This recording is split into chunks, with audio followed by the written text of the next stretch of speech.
song number 2 for your listening pleasure right here on MSI. Again, I can only hope that everybody listened to the same song because I would hate to have to play a song 3 times for you in a over and over and over again. Let's go to Tommy. Tommy, your thoughts on song number 2? Now it was the instrumental thing with the thing, right? No. Oh, Yes, that was it, Rich. don't Yeah. do this to me. It didn't sound Um, anything like you singing, though, Rich. Yeah, it was me singing. No, it wasn't. Come on now. Go ahead, it Tommy. was sonically, texturally, it was a little interesting. It's nothing new. Um, it had a nice mood to it. The mix was clean and clear. Yeah, borderline on that. Um, it just seemed to not really catch my attention to the point where I'm trying to think back right now and take it apart in my head and put it back together and to see if there's anything that about it that really lit my fire. And it sounds like a piece for a movie where the dancers come in and the king comes in. They're boiling slaves and stuff. Um, but it was done pretty well. I'll give it that. I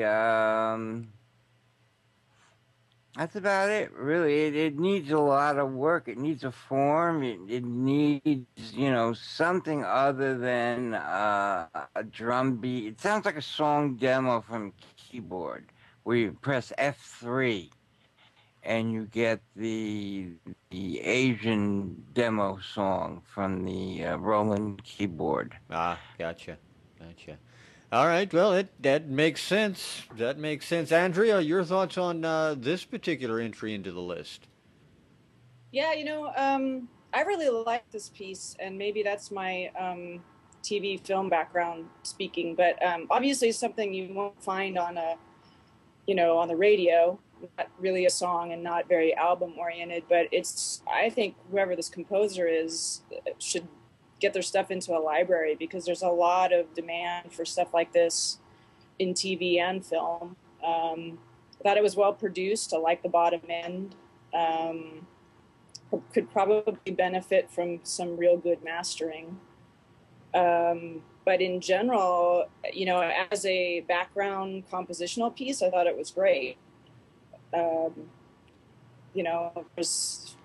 lots of people out there trying to do this and not doing it half as well as this and getting their stuff placed in both film and television stuff. So I give this one a big thumbs up from the comp side. Now, one of our chatters out there in the audience has asked, how does one get their stuff into a library? Can you make some recommendations on, this particular composer might be able to use on how they might go about something like that? Sure. The best way to get your stuff into TV or film is to meet people, and that's a lot of the people who make those decisions are not just the directors, but the editors of of both sides, film and television. So if you can meet editors and get into that scene, that's probably your best bet. Alternately, there's a bunch of libraries out there that will take your song and add it to their list, and they'll pay you varying amounts of money for that. They're not always a great deal, but if you want your foot in the door, they're not a bad option. And I also actually wrote a whole series about film and television music and how to do that, which is located on the Live to Play site. There's 5 parts to it, and it's every detail you need to know about that. So check that out. It's in my blog. It's not easy. It's a tough business to get into. You got to make a lot of friends, but yeah, you really have to network. Yeah, certainly if you're gifted though, and you try hard enough, and you're good at getting your stuff in front of people, there's definitely avenues for that, especially now. I mean, the budgets in Hollywood have been cut dramatically, so they're always looking for stuff that's cheaper, and if you can work for less, you might end up getting on TV. You never know. Excellent. Excellent advice. So they can go to Live to Play and find out more about that from your articles. Yes, definitely. Great information. Ian, your thoughts, sir? Song number 2. I kind of sit with Tom and Andrew on this. It's got a lot of redeeming qualities. The production was fantastic. The mix was fantastic. Everything was sitting really nicely. But it was kind of directionless. It was kind of samey. I'm glad they kept it short because it was getting to that point where I was listening and getting a bit bored. And then it finished and I was like, oh, another redeeming quality is they haven't pushed it, beyond its limit. They've kept it short in what it is. The drone bass effect I really, really liked. It had a sort of industrial effect mixed with a bit of an ethnic feel. And I liked that. Probably a lot of loops and samples sitting in there. But yeah, it was a background piece. It might get some TV, maybe some film, but not the sort of piece you're going to rush out and buy from the artist. So if that's where they're headed, that's definitely what they should push forward on. All right. Overall, it's a good piece, but done nothing for me. All right. Sounds good. Sounds very good. Let's introduce this piece to everybody. Hopefully I've got all my ducks in a row here. That piece is called Neural Interfaze by Wharmton Rise on MSI. Neural Interfaze is the name of that song. We're glad to have those guys submit that music to us. Yeah, now you guys have the unenviable task of deciding amongst these 3 songs which you are going to select as Song of the Week. You can argue it amongst yourselves, but please, no blood on the carpet. So Ian or Andrea, one of you guys.